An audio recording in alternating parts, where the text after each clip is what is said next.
Namo tassa bhagavato arahato samma sambuddhassa. Namo tassa bhagavato arahato samma sambuddhassa. Namo tassa bhagavato arahato samma sambuddhassa. Thangko panithang dukkhang khamini patipattha ariya saccang bhave tabhanti.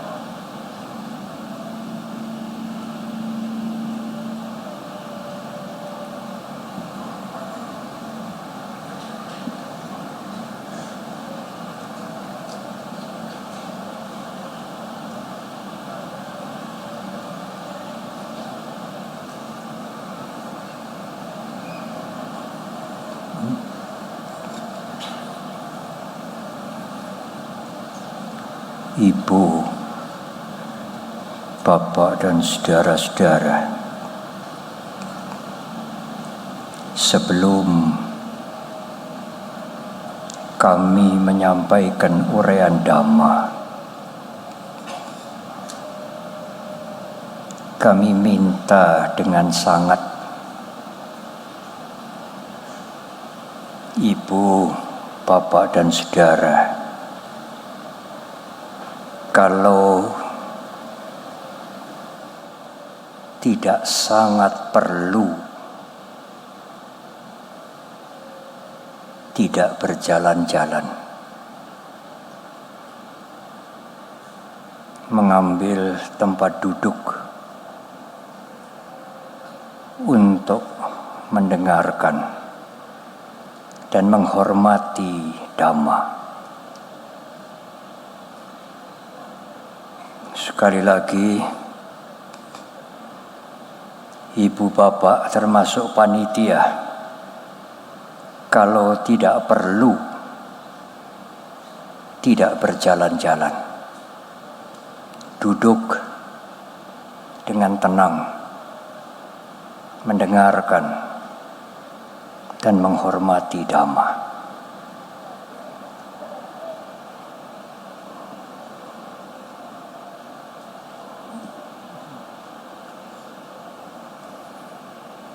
Sangha yang saya hormati,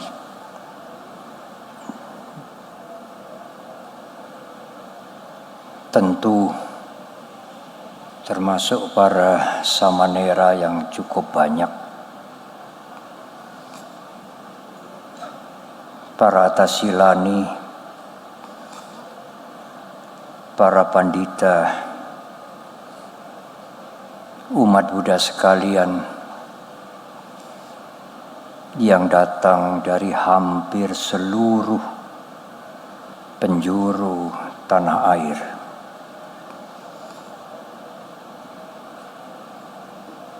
Izinkan juga saya menyapa para tamu kehormatan, saudara-saudara dekat kami, tetapi cukup banyak. Saya ingin menyapa satu persatu kalau mampu, tetapi mungkin tidak mampu.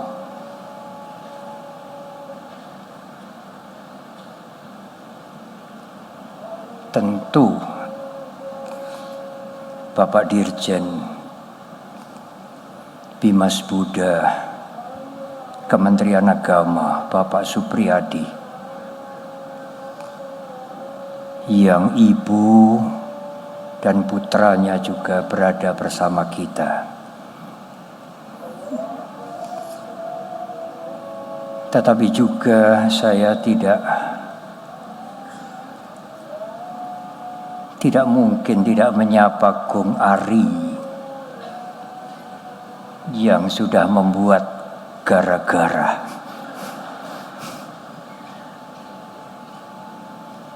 Saudara-saudara kami, pimpinan dan tokoh-tokoh lintas agama, semuanya dekat dengan kami.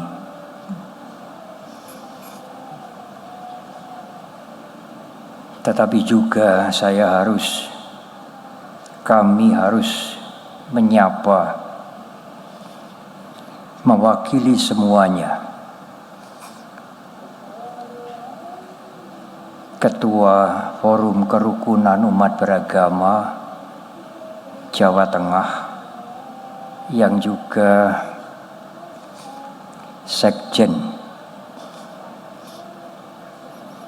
Forum Kerukunan Umat Beragama Indonesia, yang pada waktu pembukaan ITC ini memberikan gelar kepada saya Al-Mukarrom.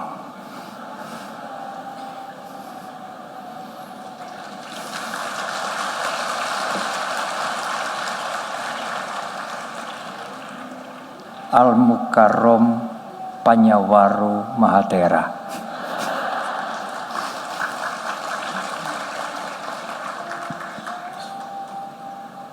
Ibu, Bapak dan Saudara, sudah banyak pujian yang disampaikan oleh Sangga Nayaka, Ketua Umum Sangga.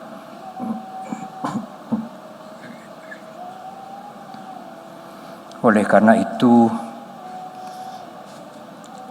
saya ingin menggunakan kesempatan ini untuk berbicara serius tentang Dhamma. Dengarkan dengan baik-baik.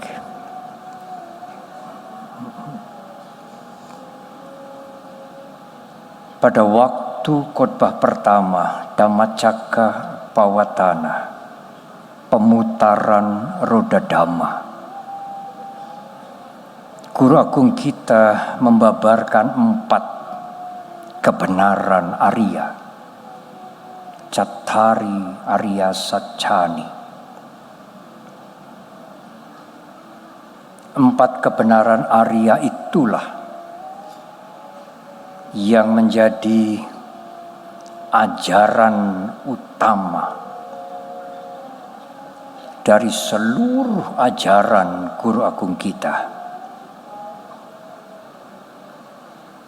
Guru Agung kita juga pernah menyatakan bahwa sejak dahulu sampai kini hanya satu yang kuajarkan, yaitu tentang penderitaan dan lenyapnya penderitaan.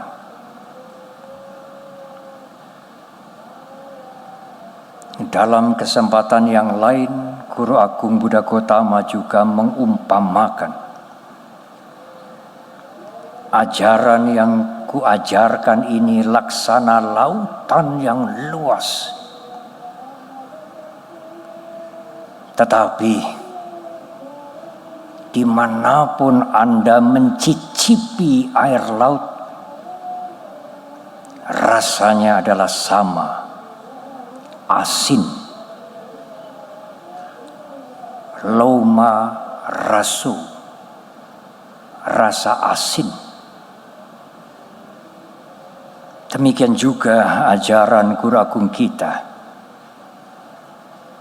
Ajaran Guru Agung kita mempunyai taste, mempunyai rasa yang sama, yaitu rasa kebebasan dari penderitaan.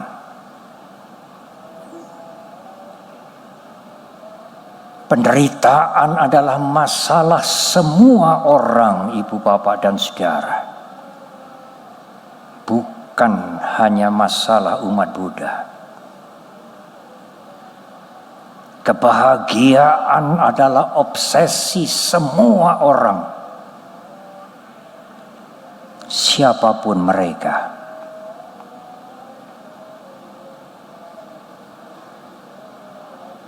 Ibu, bapak, dan saudara, ketidakpuasan, ketegangan mental yang berlarut-larut,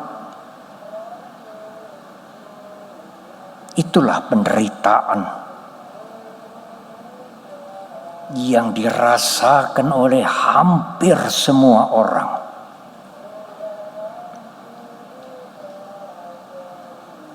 Memang ada masalah dalam semua kehidupan. Akan tetapi, kalau masalah itu tidak bisa diselesaikan,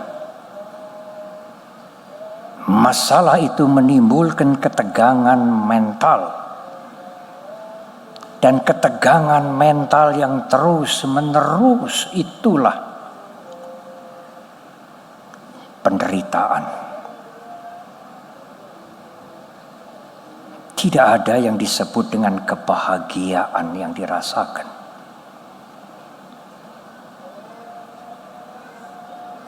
Ibu, bapak, dan saudara, Guru Agung kita melihat dengan terang, dengan jelas sekali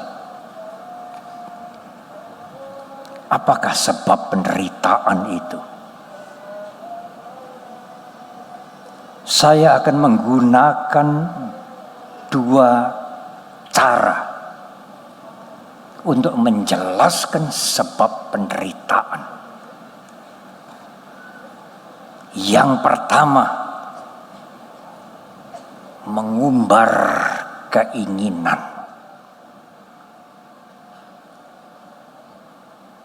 Kalau ibu, bapak, dan saudara mengumbar hawa nafsu,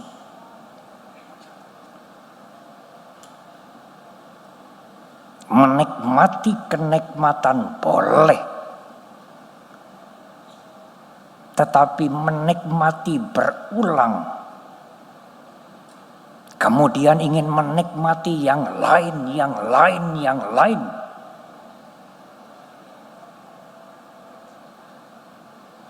mengumbar hawa nafsu itu menjadi sumber malapetaka.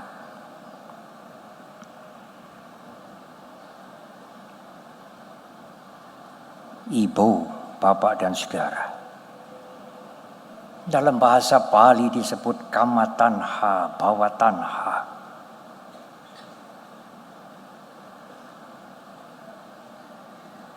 Kalau keinginan itu terhalang, kalau keinginan hawa nafsu itu tidak terpenuhi,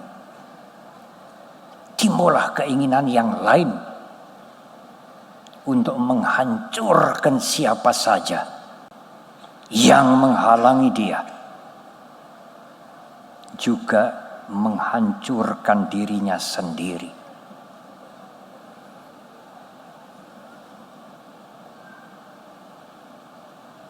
Tetapi Bante, apakah kita tidak boleh punya keinginan? Apakah mungkin kita tidak punya keinginan? Ibu, bapak, dan saudara, keinginan itu harus diseleksi, dipilih. Bukan kejahatan, bukan keburukan, dan sesuai dengan kemampuan kita. Kalau Anda tidak menyeleksi keinginan Anda, kalau Anda tidak memilih keinginan Anda, keinginan itu akan menjadi hawa nafsu yang ganas sekali. Dan itulah sumber penderitaan.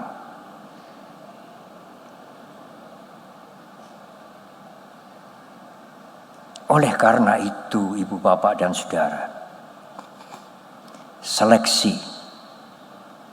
pilih, timbang dengan benar sampajanya, agar keinginan itu tidak sampai menjadi ajang untuk mengumbar hawa nafsu. Keinginan yang tidak buruk, keinginan yang baik, tetapi keinginan yang sesuai dengan kemampuan kita.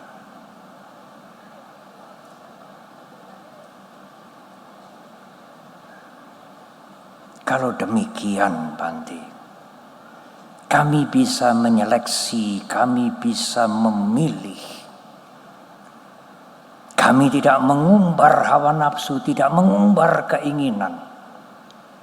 Kami tidak memilih perilaku yang buruk. Kami tidak memilih perilaku yang menghancurkan orang lain. Kami akan menghentikan kejahatan. Kami bersepakat menjadi orang baik.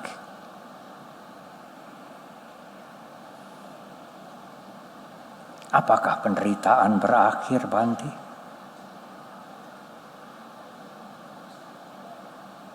Menyeleksi keinginan, tidak mengumbar hawa nafsu, tidak melakukan kejahatan, bertekad untuk menambah kebajikan, berperilaku yang bajik,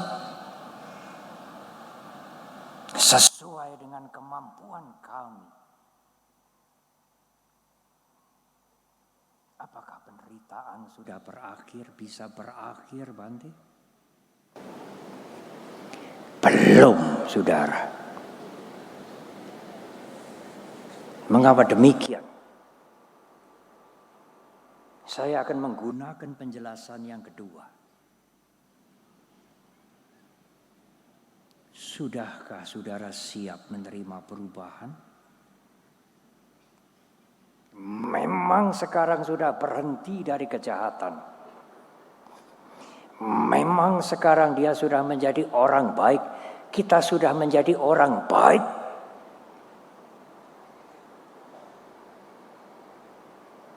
Tetapi apakah kita sudah siap menghadapi perubahan?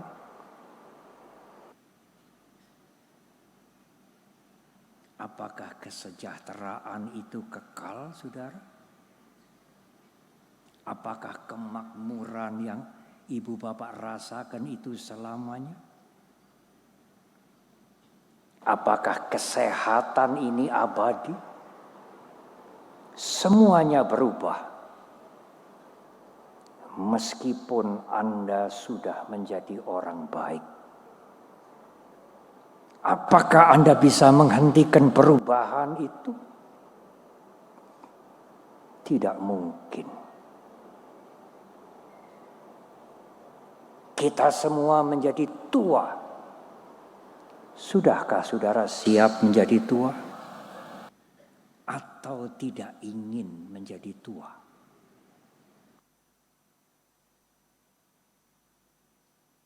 Anda orang baik. Tetapi kalau Anda menolak ketuaan, Anda menderita yang lain. Penderitaan yang lain. Penderitaan karena tidak bisa menerima perubahan.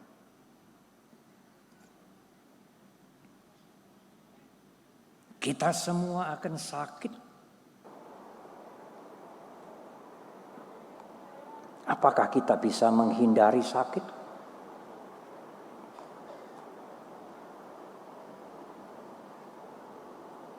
Ada seseorang yang sangat baik, memberikan pengabdian sosial, tidak hanya kepada tempat ibadah, kepada wihara, kepada masyarakat. Mendirikan sekolah dan lain-lain, membantu bencana alam. Suatu hari tokoh ini terkena sakit kanker. Dia mengeluh. Mengapa saya bisa begini? Saya sudah melakukan kebaikan, saya sudah berusaha jujur. Saya sudah berusaha untuk banyak beramal. Tetapi mengapa saya sakit begini? Apa gunanya saya berbuat baik?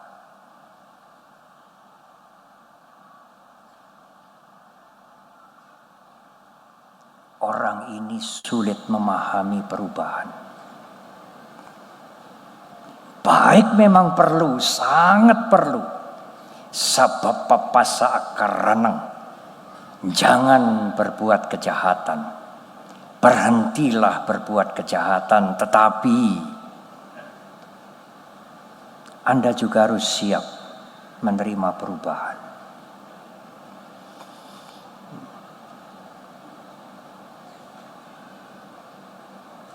Apakah kedudukan itu kekal, Ibu Bapak dan Saudara?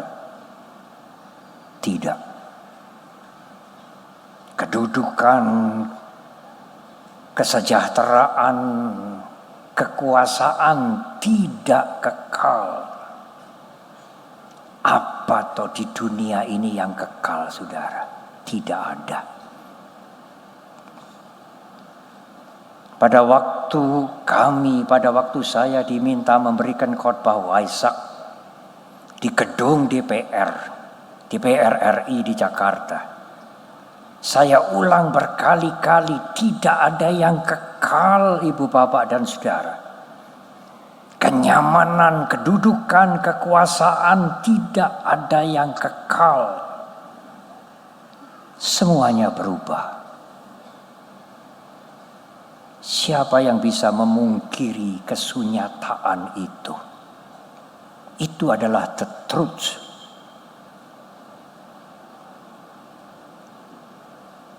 Oleh karena itulah Ibu Bapak dan Saudara, berlatihlah untuk melepas. Latihan untuk melepas bukan sukarela. Sukarela itu artinya kalau mau latihan melepas ya boleh, tidak ya tidak apa-apa. Bukan. Latihan melepaskan itu adalah keniscayaan. Kalau tidak boleh menggunakan kalimat keharusan. Mengapa? Karena segala sesuatu berubah. Kalau saudara tidak pernah latihan melepaskan, kalau perubahan itu terjadi, saudara akan sangat menderita karena sulit menerima perubahan.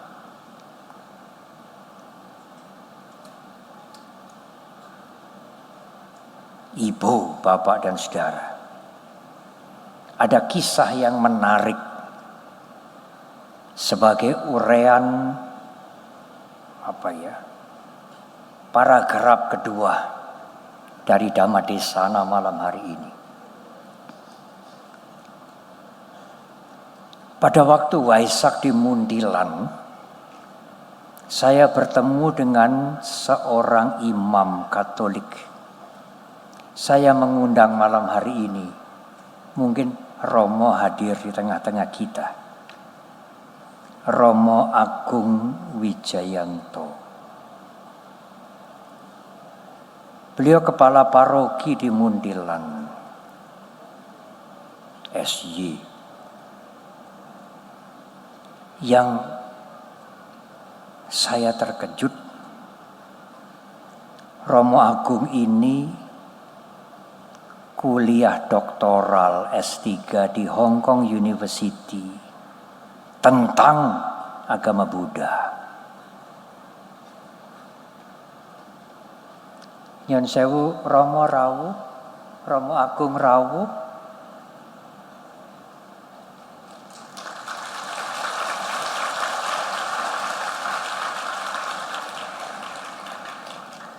Kami berbicara. Romo Agung menyampaikan kepada kami, Bante, ajaran tentang dana paramita itu sangat berkesan pada saya. Kaget saya. bukan ajaran tentang paticca samuppada atau yang lain, tetapi tentang dana paramita. Kaget saya. Saya bertanya kepada Romo, apa yang menarik Romo? Saya akan menyampaikan apresiasi saudara-saudara kami, saudara-saudara saya tentang ajaran agama Buddha. Beliau mengatakan, ajaran memberi itu detachment, melepaskan ikatan. Aduh, indah sekali ungkapan itu.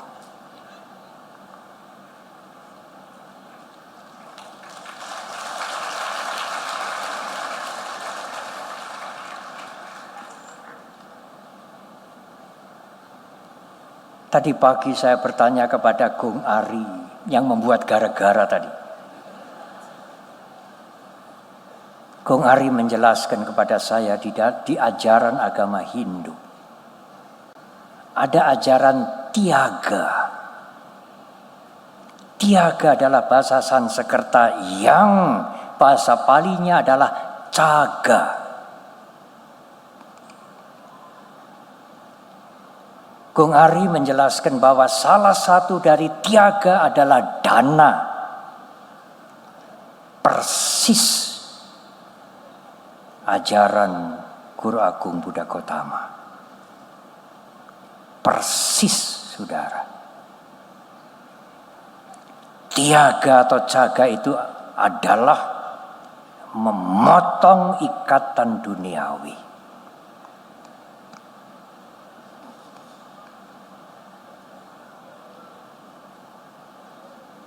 Pada waktu di Medan, kami ngaturi rawuh mengundang Pak Lukman Hakim Saifuddin, Menteri Agama periode 2014 sampai dengan 2019. Beliau menyampaikan ucapan selamat sehubungan dengan peresmian Wihara Mahasampati. Warga Wihara Mahasampati senang banget ini kalau namanya saya sebut.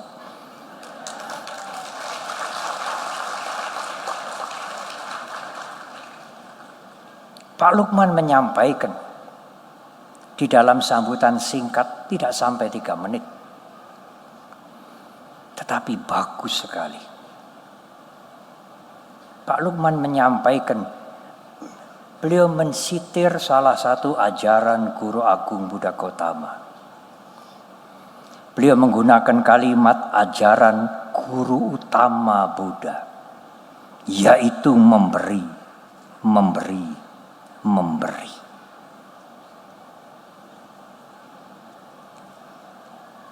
Apa yang menjadi indah? Pak Lukman memberikan ilustrasi yang tidak pernah saya dengar sebelumnya. Kalau semua orang hanya menuntut, meminta, semuanya meminta, menuntut, semuanya tidak akan mendapatkan apapun. Tetapi kalau semuanya memberi, semuanya memberi, semuanya memberi, semuanya akan mendapatkan. Bagus sekali, saudara.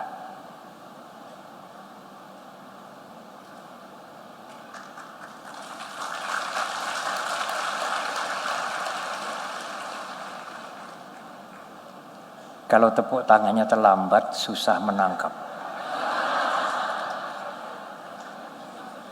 Ibu, bapak, dan saudara,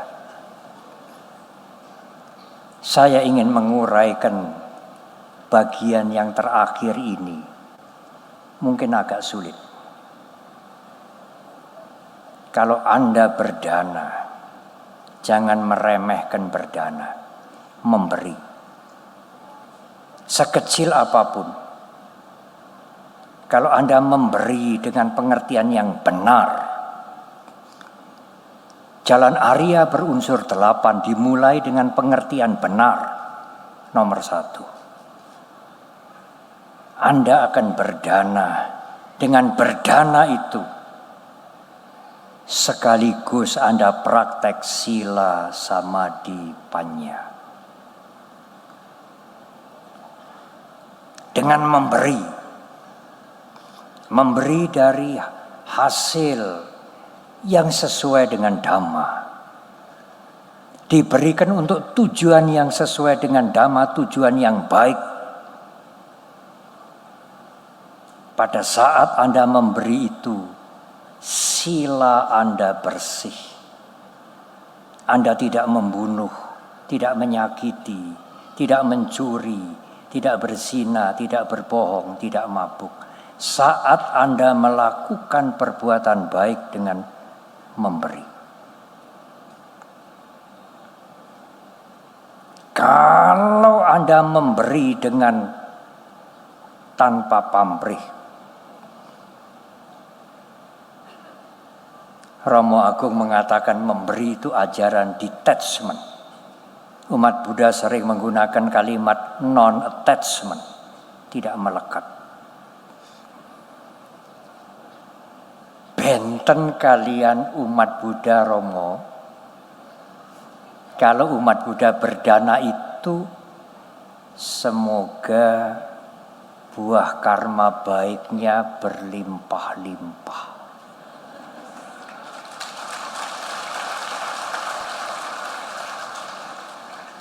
Ini bukan memberi untuk melepas. Ini memberi etok-etok. Memberilah dengan tanpa pamrih. Tidak mengharapkan balasan, tidak mengharapkan pahala. Saya memberi hanya untuk memotong ikatan duniawi. Seperti Tiaga yang saya dapat tadi pagi dari Kung Ari.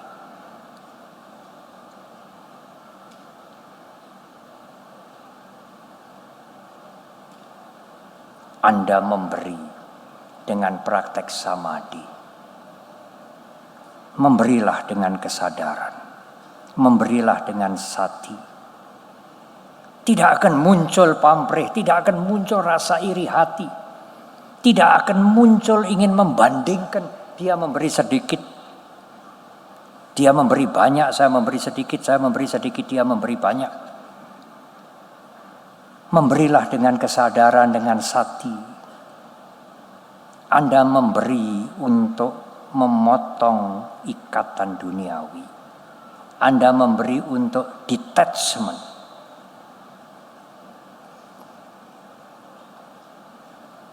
Tetapi Bante, itu kan biku.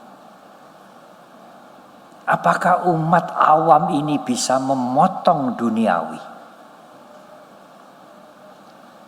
Apakah kami umat awam ini bisa memotong attachment, kemelekatan? Apakah mungkin memotong duniawi? Ibu, bapak, dan saudara, saya akan memberikan catatan yang sangat penting. Memotong duniawi bukan berarti harus menjadi biku atau atasilani. Memotong duniawi artinya memotong ikatan duniawi. Mengapa harus memotong ikatan duniawi? Karena tidak ada yang kekal.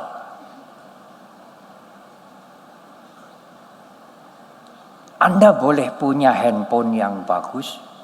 Yang Pak Ganjar mengatakan mungkin handphone yang bagus ada yang belum lunas katanya. Anda boleh punya mobil yang baik, tetapi mobil yang baik, handphone yang bagus itu bisa rusak. Sudahkah Anda belajar memotong ikatan duniawi? Iya. Kalau mobil itu rusak, handphone itu rusak, dan Anda sudah menjadi bosen, tidak ada masalah. Tetapi kalau handphone itu Anda belum bosen, mobil itu masih baru tiba-tiba hancur, handphone itu jatuh pecah.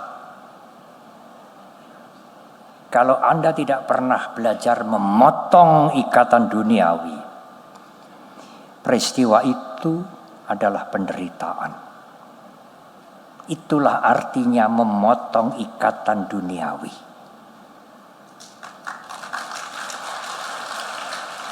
Anda boleh punya mobil yang baik, handphone yang baik, segala macam usaha, tetapi siap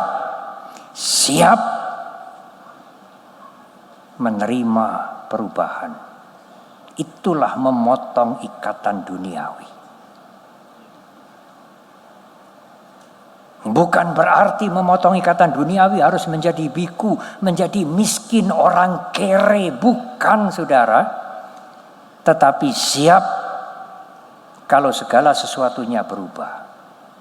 Termasuk hal-hal yang saudara senangi, yang saudara cintai. Apakah itu harus, Bante? Harus, saudara. Mengapa? Karena perubahan tidak bisa dihindari. Siapa di antara kita yang bisa menghentikan perubahan? Guru Agung kita mengatakan sekalipun para dewa turun ke bumi ini, para dewa juga tidak bisa menghentikan perubahan. Perubahan itu hukum alam.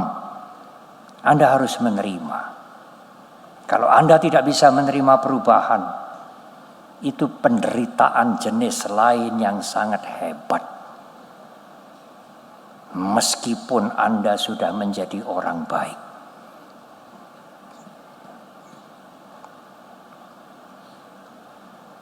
Pada saat Anda berdana, selesai berdana dengan kesadaran tanpa pamrih,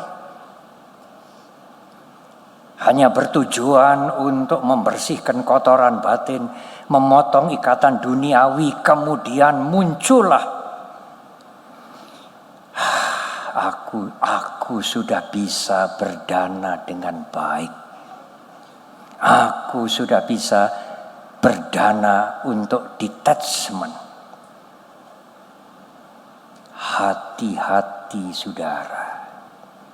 Inilah kotoran batin yang terhalus.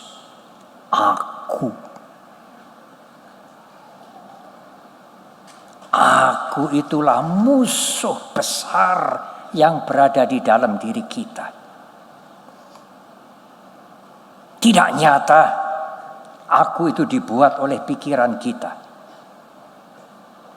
Kalau pikiran kita lagi sibuk, lagi asik, aku tidak muncul.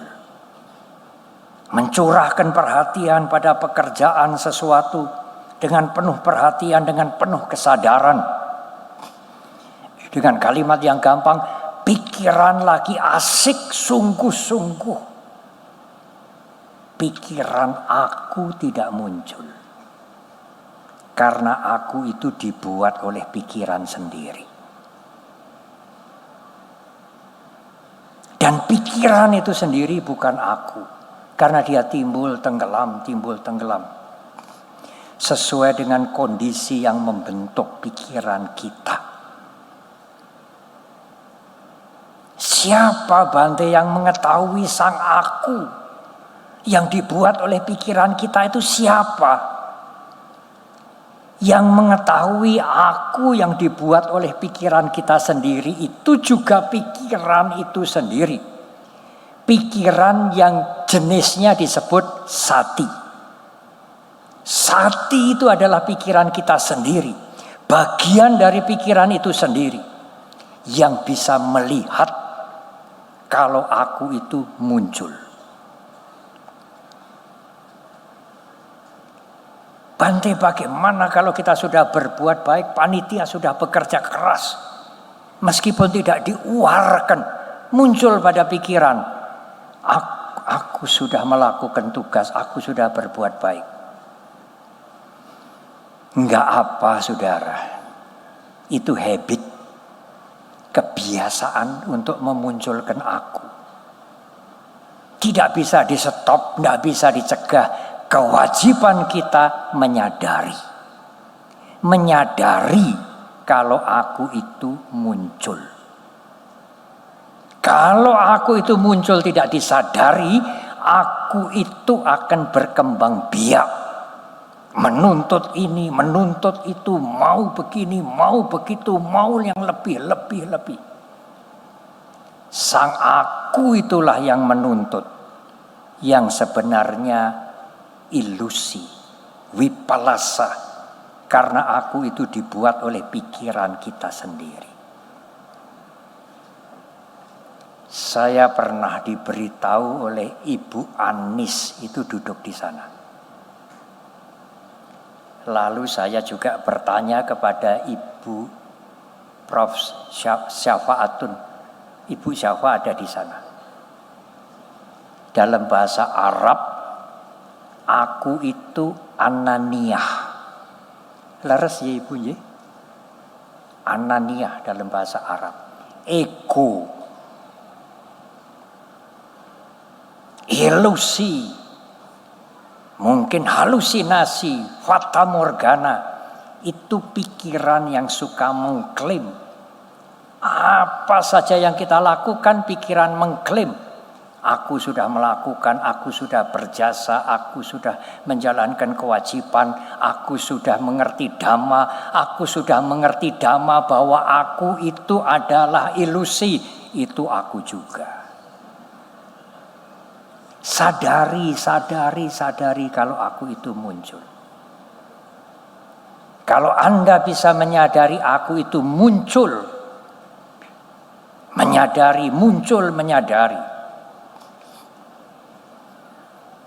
Anda akan bisa membersihkan kotoran batin Anda perlahan-lahan. Membersihkan segala pamrih perlahan-lahan. Karena pamrih itu sang aku yang membuat. Kalau sang aku itu padam, maka Anda akan melakukan kebajikan tanpa aku. Rame ing gawe, sepi ing pamrih. Dalam arti yang sebenarnya.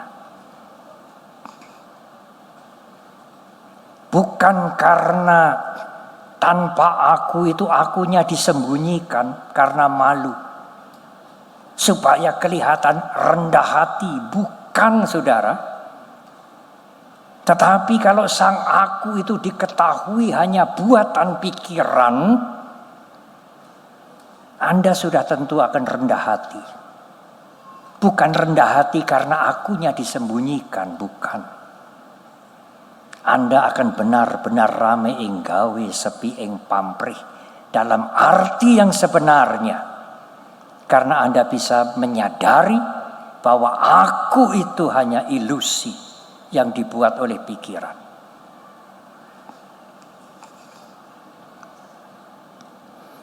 Saya mengharap, kami mengharap para biku,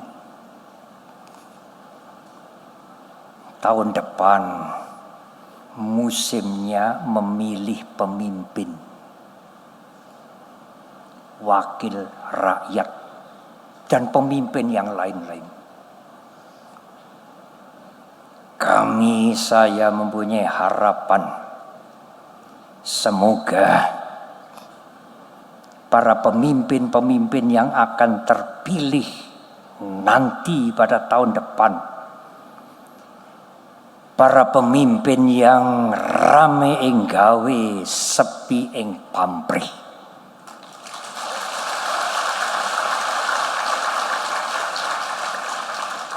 Kalau seseorang bisa mengalahkan, menghancurkan akunya sendiri, dia akan menjadi pemimpin yang sejati. Ibu, bapak, dan saudara, Berdanalah dengan kesadaran. Berdanalah dengan sati sampajanya. Karena hanya dengan berdana Anda bisa praktek sila, samadhi, dan panya. Sila, samadhi, dan panya itulah praktek Jalan Arya berunsur 8. Jalan untuk menyelesaikan penderitaan. Ibu, bapak, dan saudara, marilah kita semua berusaha keras, bersungguh-sungguh, melakukan kebajikan, dan membersihkan kotoran batin kita. Inilah ajaran Guru Agung kita, sebagaimana Guru Agung kita menyampaikan bahwa hanya duka dan akhir dari duka sejak dulu sampai sekarang, itulah yang kuajarkan. Selamat merayakan Asada. Semoga semua makhluk berbahagia. Terima kasih.